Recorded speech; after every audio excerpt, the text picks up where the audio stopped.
Conversations in Frailty,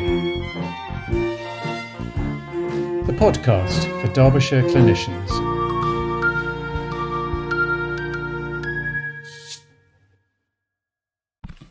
Hello, and good to have you listening in again if you're a regular, and welcome if this is new to you. We're already on episode 5, so if you've an interest in frailty, do take a look at previous episodes where we delved into Parkinson's, heart failure and depression in the elderly already. So today I have the pleasure of introducing a conversation with a geriatrician who has a clear passion for improving outcomes for the frail who fall. We talk through how we might take a good falls history, some key examination features, and think about when to admit, including the thorny concept of a long lie. We even managed to fit in a few thoughts on medication and what services are available to our patients in Derbyshire, so lots to reflect on. Enjoy. So, I'm pleased today to be having a chat with Dr Jane Youde about the subject of falls in the frail elderly. So, over to you, Jane, to introduce yourself.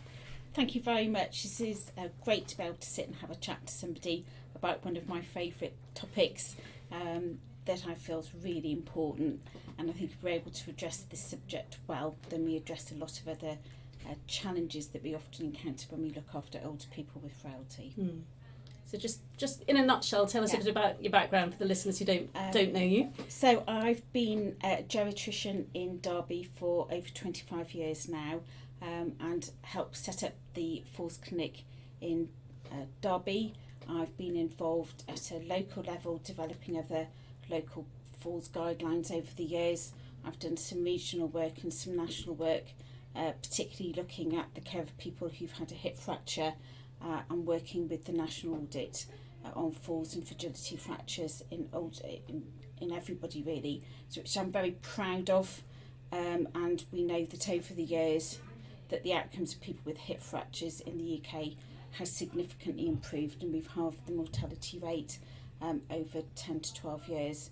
So I'm really proud that I was part of that, but remain very keen to help everybody who falls over, because it will be really impactful on them.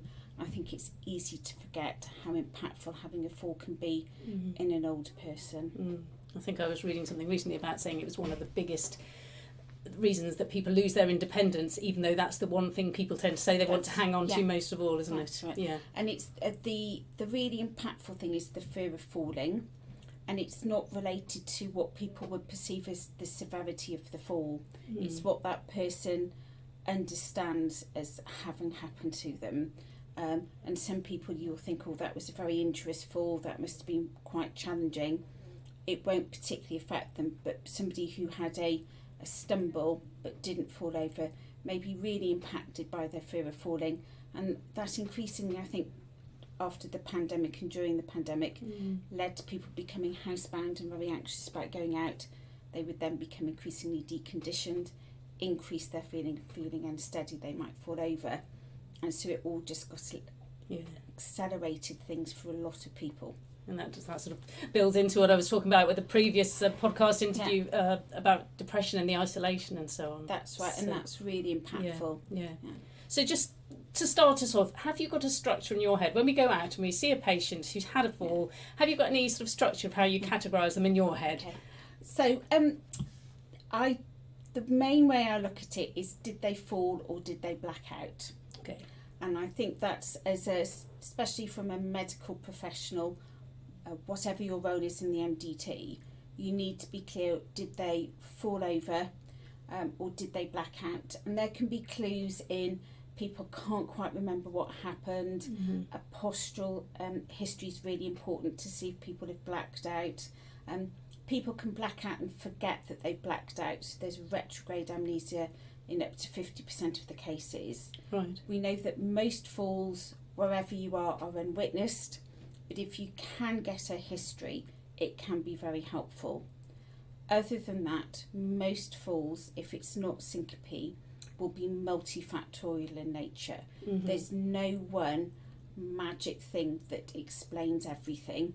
I think putting it in the context of whether somebody has a frailty syndrome and whether they have a dementia process is also really important, because frailty and dementia are increasingly common risks for people having recurrent or challenging falls.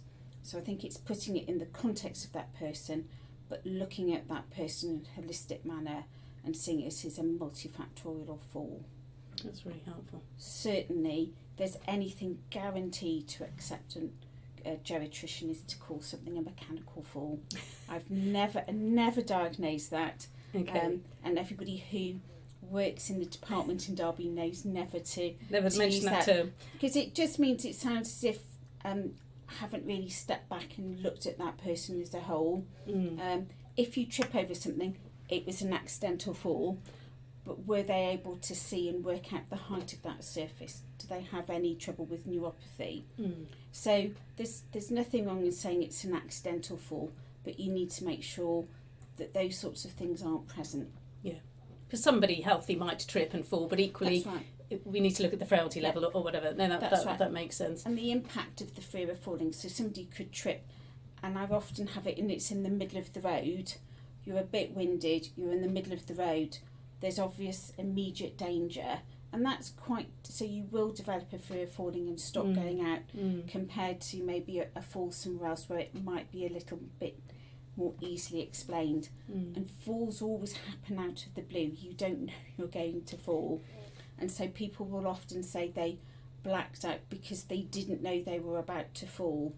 So you just need to be really careful and spend a little bit of time really understanding what people really mean about what really happened. And that's always the case when they say they feel dizzy. I see lots of people, and my line is I see lots of people with dizziness. Everybody means something different. There's no word in the English language that says, when I stand up I feel unsteady and I feel I might fall over. It's explained as dizziness. We need a new word. That's right. Yes. I'm not that not going there, but so you need to be clear about when people say they're dizzy. They will have a bit of sometimes BPPV or other vestibular dysfunction. Sometimes they'll have some orthostatic hypotension.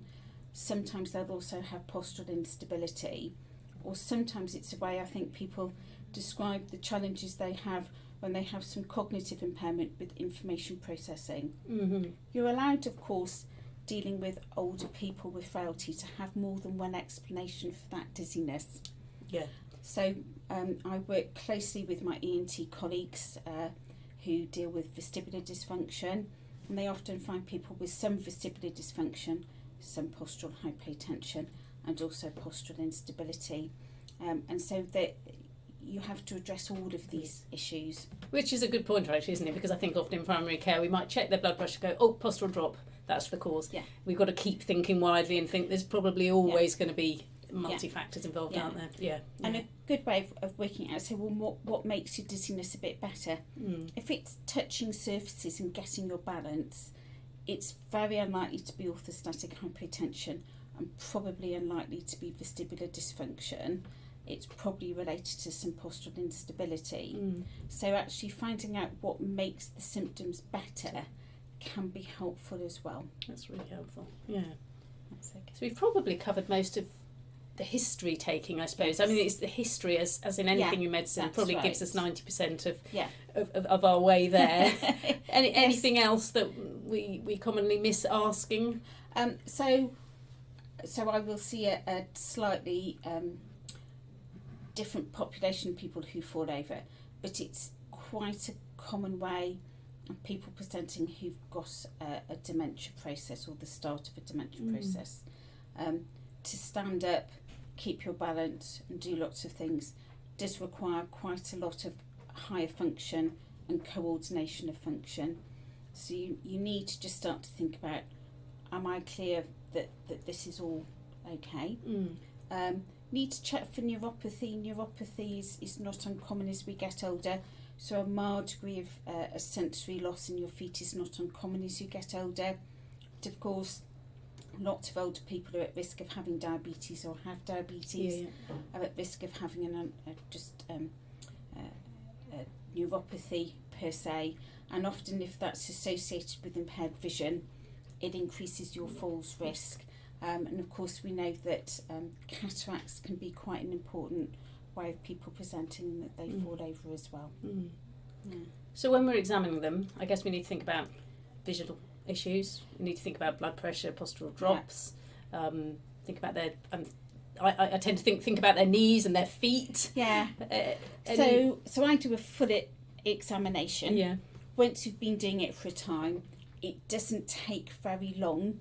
It gives you a bit more time with the patient, a bit more time to see how they are. You can certainly see their foot health, and that's really important. Are they able to reach over and cut their toenails? Are they able to put cream on their legs if they've got some dry skin? Listen to their heart and chest. I'm a physician. I love that sort of thing. So if you're thinking, is this syncope? Have they got a heart murmur? I always find it quite exciting to find a new murmur. I check their cranial nerves, the cerebellar function, tone pound reflexes in their arms and legs, and check the proprioception in their feet as well, because that's quite important as well. Once you've done it a bit, it just gives you a lot of information about that person quite quickly. Can they get on and off the bed? Can they remember what you're asking them to do? When you test the power, is there crepitus in their knees? That sort of thing. And I think you can then be clear what you do or do not need to look at in more detail. So thorough thinking of all the different causes and yes, I'm a geriatrician. That's would be my approach. And I think even maybe if you feel you're in a busy practice, and I think everybody's busy nowadays. I think if at the start of a diagnostic pathway, if you just are able to pause and take that bit of time, you then make sure that you're able to synthesise a problem list and prioritise what also may or may not need to be done. So I don't think it's time wasted, and I think it gives you a lot of extra information quite quickly. And it depends which scenario we're in, because if we're going out on a home visit, we may have time to do that thoroughly. In general practice, we may start with that and bring them back. We have the advantage sometimes we can bring them back and say, okay, well, it might be that we need to do some other investigations, and we're going to see you next week for the next bit. So that's right. So we've been out to see this patient, history examination. What injuries, if we were seeing somebody out in in the community, what injuries in a patient should we be thinking are going to make us send into hospital, I suppose, is one of the questions we ask. So obviously if you're concerned that there's been a significant bony injury, that person absolutely needs to be in hospital. We know that admitting people with a hip fracture in a timely manner to allow them to get timely access to treatment improves their outcomes really significantly. So any anxiety or worry or signs that they may have had a bony injury, then that person does need to come into hospital. I think if they've fallen over and hit their head and blacked out, then again that would be a reason for somebody to go into hospital. I think if they have signs of deterioration or sepsis or something else, then that would be another reason to go in to hospital. I think you have to be cautious about what the question is you're expecting to be answered by transferring somebody to hospital. We know that acute hospitals will deal with acute problems on the whole well, but we need to be aware that sometimes it's a very busy area. It's not always set up for older people with frailty. They're often, unfortunately, the waits for review are not as optimal as we may wish them to be. And think about what might be better for that person. I'd have hoped if we were seeing people who were known to be housebound, that they would have already have had an advanced care plan or a respect form in place, and spend some time talking to that person about what they want. Quite often people, I think, are transferred into hospital for the best of intentions, but it's not always an optimal outcome for that person. And I think you say, well, if I'm sending them in for a reversible cause, I'm never quite sure what that means. Yes, I think that is a different term that we struggle with. Yeah. And one example I was thinking of is we have a lot of elderly patients in the care homes who are on something like clopidogrel or a NOAC. Yeah. Nice guidance says any head injury should be immediately referred. Yeah. Well, so the NICE injury has been revised a little bit, and it now says that you should consider rather than absolute. So again, that would be, and we know from the ENCH DES, everybody in a care home should have a personalised care plan and a respect form, and that should include what they would want to happen if they fell over.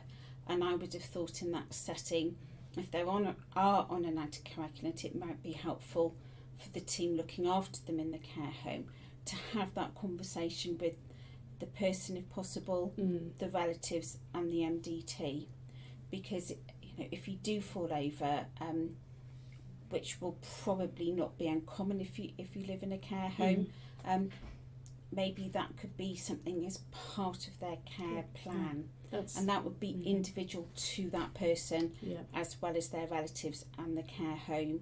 A transfer in for a CT brain is not always optimal for anyone. I'm hoping in the future with the diagnostic centres we may be able to have slightly easier access to CT brains if that's all that is required. But it might also prompt the discussion, does this person continue to need that anticoagulation?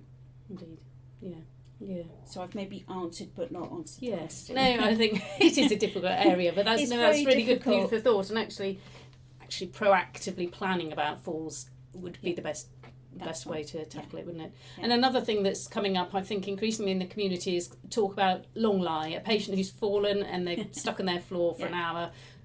What would you feel about that? So I'm not aware of what the definition of a long lie is, and I have done a literature search on this. There's no definition of a long lie, and there's no correlation between the length of time on the floor and the risk of rhabdomyolysis. I would say that we rarely deal with people with rhabdomyolysis, despite working in an acute setting and seeing lots of people who fall over. Our biggest concern would be if people were hypothermic. Or sometimes we do unfortunately see people who've fallen against a hot surface and have developed burns, or if they've developed a pressure area.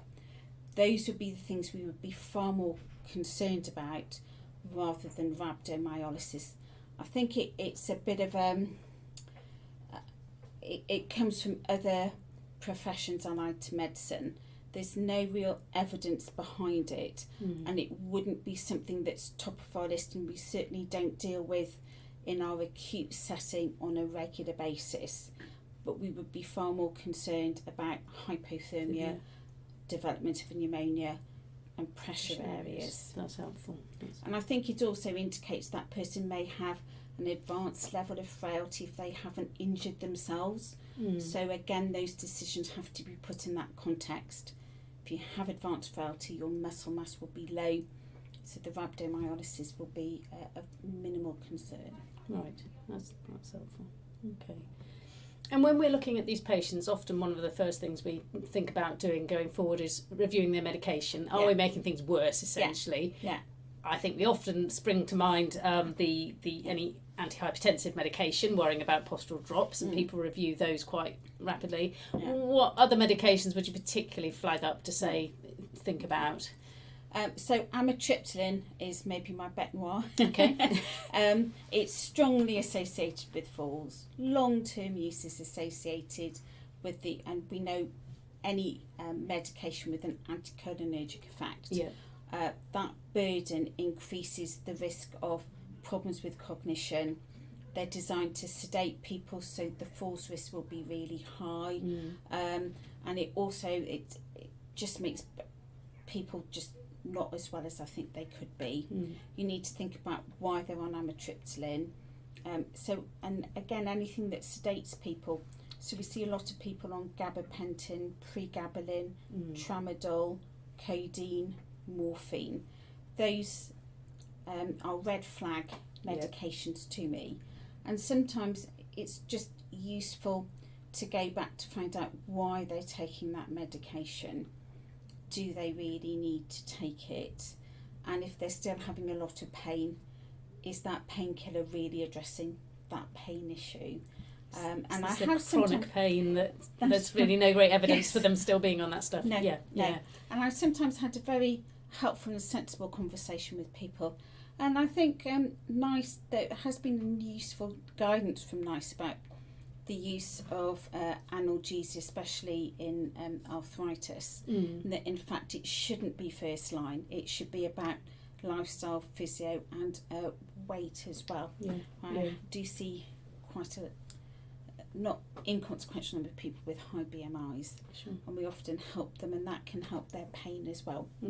So analgesia, anything that sedates people, is something you would be very anxious about. And you just need to go back and think about why people are on their medication and what the purpose of that medication is. If people are increasingly frail, is preventative medication still now indicated? And is it now the time to start to have that conversation? We know that if you take more than 4 sorts of medication, the risk of you falling over increases. So the least number of medications that you can have, the better. And there was actually, I've just been reading an article that was about how to treat older people in a community setting with heart failure. And it's actually having that conversation about length of life and quality of life, which quite rightly, I think if you're a younger person with cardiovascular disease, it's really important you have that. If you're an older person with advancing frailty and recurrent falls, do you need all of the preventative medicine? And it doesn't mean that you're doing anything wrong, because it's guidance. It's not an absolute. You have to follow the guidelines. And nice give that as a rider. Okay, great. So I guess we've talked about sort of our history taking, examination, injuries and medications. Now, obviously some patients will be admitted acutely, but we do have plenty of patients in the community who we think, actually, I'm not going to admit them, but I'm not quite clear still what's going on here. I think they need a more thorough assessment. We have the Falls Clinic, we have therapy teams in the community. Just give us some guidance who we should direct to your Falls Clinic, because I'm sure your capacity is limited. Well, so I think it's patient choice. What do they want to come to the Falls Clinic? Not everybody does. That's absolutely fine. A bedrock of a lot of what we do will be strength and balance exercises, and it's fantastic for them to see a physiotherapist to make sure, if nothing else, they're using the right mobility aid. We normally have some interesting mobility aid and interesting mobility aid use on a regular basis in the Falls Clinic, and that can be really important to address. But I'm sure that could be addressed by a lot of local services, that if you have difficulty getting in and out of Derby, people would be happy to go and see. I think when people come to the Falls service, they'll see an occupational therapist. They'll have an assessment of their home environment. They'll also have a cognitive screening test. They'll see a physiotherapist, and they'll have a time to get up and go, as well as any further gait assessments, as well as a mobility aid assessment. They'll see a nurse. They'll have their lying and standing blood pressure taken. They'll have a FRAC score looking for osteoporosis risk undertaken. They'll check foot health. They'll check skin health, and they'll check diet and fluid intake as well as completing an ECG. And then I see people after that, so I've normally got all the clues, all the answers by the time I see them, and can just double check that people are falling over and not blacking out, and look about any investigations after that. And then we have an MDT discussion at the end of the clinic. So the assessment takes about 2 hours. So some people just can't tolerate that amount of time. So you may need to decide, well, from a medical point of view, I've checked their medications, they're not on any corporate medications, their blood pressure is okay. It doesn't sound like BPPV. Strength and balance exercise classes may be very helpful, and then I can assess how they get on and what they do. Or you're worried that they may be blacking out, or there may be something else going on, and we can see them in the Falls Clinic. I think people with an advanced dementia or with a dementia process do poorly in that setting, just because of the cognitive overload that they face, and that often, unfortunately, the interventions we're able to offer are quite limited. In a care home setting, the Falls assessment and intervention should be addressed by the MDT, and that is set out in the DES, and their physiotherapist should be able to come in and help with that, should be able to have a medication review in a care home.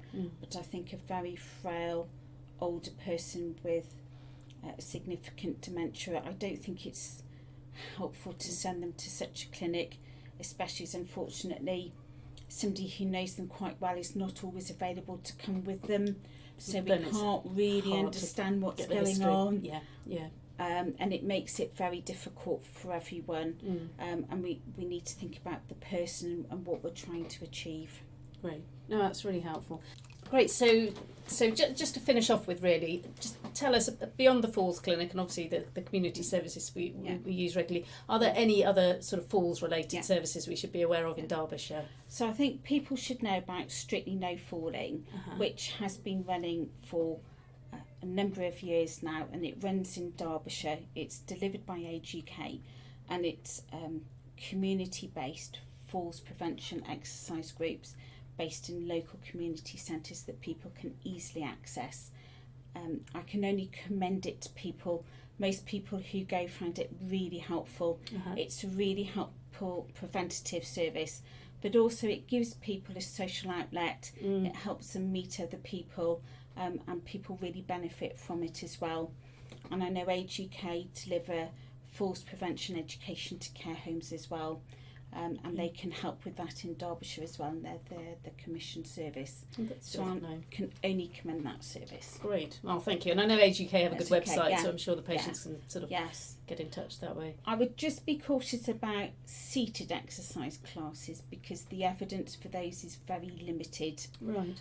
It's only really exercises that improve your core strength and balance and upper leg strength have been shown to be quite effective.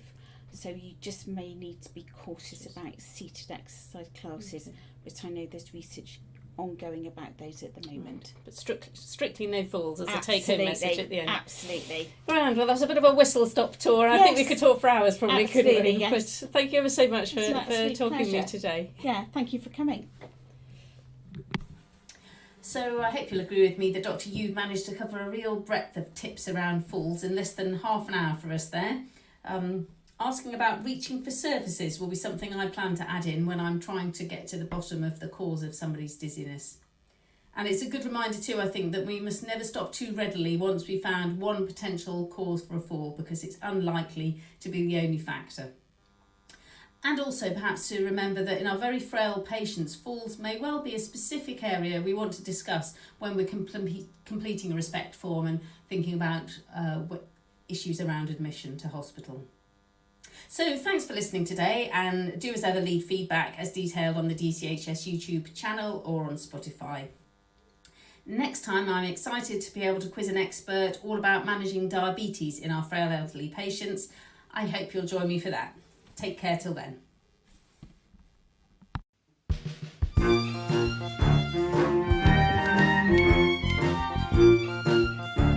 Conversations in Frailty.